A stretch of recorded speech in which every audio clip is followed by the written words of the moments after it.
Assalamu alaikum wa rahmatullahi wa barakatuh.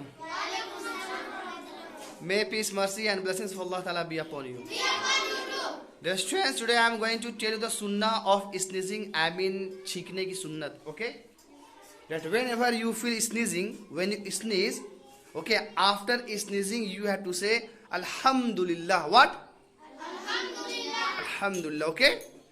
And listener will recite Yarhamukallah. Yarhamukallah. Okay?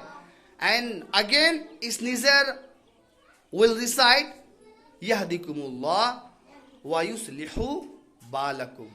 Okay? This is the sunnah of sneezing. Right?